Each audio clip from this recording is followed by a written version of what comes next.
Hello, everyone. My name is Reverend Dr. May Elise Cannon. Today is Wednesday. It's July 2nd. Today is day 635. Thank you for your prayers. I'm back home. I have some cuts and bruises and things like that, but I'm doing just fine. I'll have to do some follow-ups and things, but thank you so much for your prayers as I was in the hospital on Sunday and Monday, but I should be just fine. So thank you for that. Whereas news coming out of the Middle East, others don't have access to healthcare the way that I have, or access to food and water and people to take care of them. And so we just put out a statement alongside of 200 plus other NGOs calling for immediate action to end the deadly Israeli distribution scheme, which is being called the Gaza Humanitarian Foundation in Gaza. This statement by a number of NGOs, including Churches for Middle East Peace, is about Gaza. It's called Starvation or Gunfire. This is not a humanitarian response. We're calling for a reversion back to the UN-led coordination mechanism. That mechanism had more than 400 aid distribution sites, whereas the GHF only has 4. More than 2 million people are being forced into overcrowded, militarized zones. They face daily gunfire, mass casualties. The situation is horrific, and food continues to be used as a weapon of war. Hamas made a statement on Wednesday that it's reviewing proposals provided by mediators and was in talks to bridge gaps in terms of a possible ceasefire agreement. They stated that they're aiming for an agreement that would end the Gaza war. They've been saying for the last year and a half plus, almost 2 years, that they're aiming for an agreement that would end the Gaza war to ensure the withdrawal of Israeli forces from the enclave. But the proposal that's currently on the table has not been supported by Ben-Gvir or by Smotrich, two of the most far-right leaders of the current Israeli government. We do know that Al Jazeera, reporting from Gaza City, said that Palestinians don't trust President Trump. They've been disappointed many times by the mooted ceasefires that have failed to materialize. They said there's headlines that talk about an agreement and an end to genocide, but each and every day, the average of 100 plus Palestinians continue to be killed. Abu Shabab is the leader of the popular forces in Gaza, a criminal group located in the south of the Gaza Strip. A Hamas-run court gave him 10 days to surrender himself for trial. It's suspected that his group was collaborating with Israel in order to loot humanitarian aid. Abu Shabab faces charges of treason, collaborating with hostile entities, forming an armed gang, an armed rebellion, the court said on Wednesday.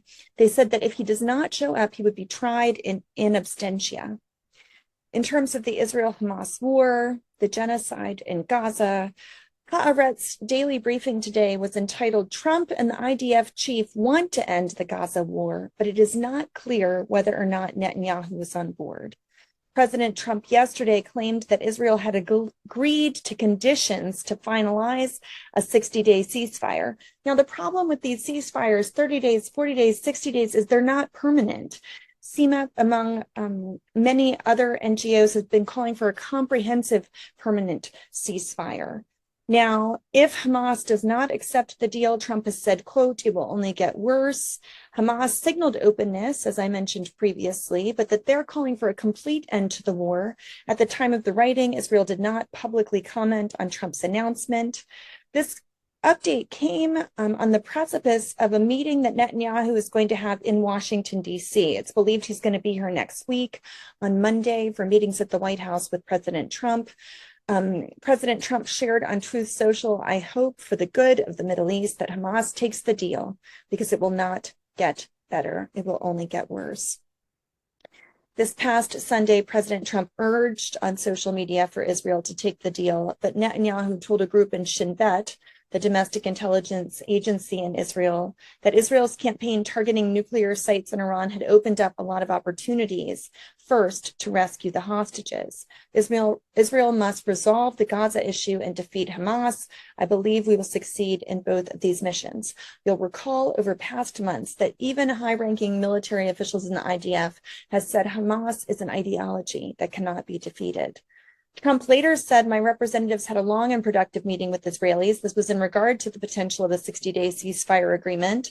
That would be the period that would, within that period, the idea would be to bring an end to the total war. The Qataris and Egyptians who've worked very hard to promote peace, they would deliver the final offer. I hope for the good of the Middle East that would move forward. Steve Witkoff, the U.S. Special Envoy to the Middle East, was set to discuss these ideas in a post-war plan in Gaza with one of Netanyahu's top aides yesterday. If there were to be a temporary ceasefire, the U.S.'s day after plan and mediating help would come from Egypt and Qatar, and the goal would be again for a permanent resolution to be reached. The idea of the 60-day ceasefire would include the release of 10 living hostages and the return of 15 bodies. That has been reported in some of the specifics about those negotiations. Norway's largest private pension fund on Monday announced it excluded the U.S. Oshkosh and Germany's, I'm not going to be able to pronounce the name of that German company, ThyssenKrupp company, from its portfolio because they are selling weapons to the Israeli military. The firms contravened the fund's investment guideline banning the sale of arms to states in armed conflict that use weapons in ways that represent serious and systematic breaches of international law. So again, that's Norway's largest pension fund. That's quite significant. In Jerusalem on Monday, the 30th of June, the Jerusalem Municipality's Local Committee for Planning and Construction was scheduled to hold a hearing on the proposed expansion of a national park onto church-owned land. We've been watching this over the past year and a half. The expansion would further cut off the old city and entrench settler strongholds in the city of Jerusalem. It's a part of a larger settlement effort to encircle the old city with Jewish settlements. A portion of the land is owned by Franciscan, Greek, and Armenian Orthodox churches. Nearly 20 Christian sites are either in the proposed area or adjacent to it. This would undermine the Mount of Olives complex as a Christian site. The expansion was first proposed in 2022, but the hearing has been postponed multiple times. It looks like it was supposed to take place. I've not heard yet whether or not that happened. We'll follow up on that in the days ahead. Related to Iran, the Iranian President Pezeshkian ordered the country to suspend its cooperation with the International Atomic Energy Agency. I think I talked about that last week. They enacted a law in Iran where that happened. Tehran is still willing to continue negotiations with the U.S., although the talks are unlikely to restart this week. Minister Arachi mentioned in an interview on July 1st, Tuesday, that no one exactly knows what transpired in Fordow. That being said, we know so far that the facilities have been seriously and heavily damaged.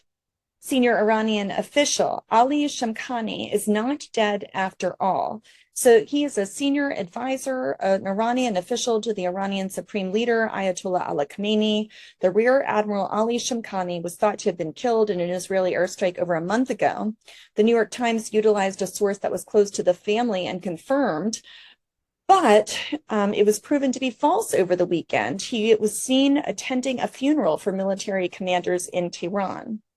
The Iranian military last month loaded naval mines onto vessels in the Persian Gulf, which raised significant concerns in Washington, D.C., that Tehran might blockade the Strait of Hormuz, which would after Israel struck Iran. This was according to U.S. officials. Reuters couldn't determine whether the mines, which could be used to close one of the world's busiest shipping lanes, have been since unloaded.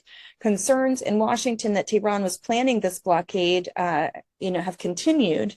The strait is one of the busiest shipping routes. This would cause significant harm to global commerce. About 1/5 of global oil and gas shipments pass through the Strait of Hormuz, and a blockage would have significant impact on spiking the world's energy prices.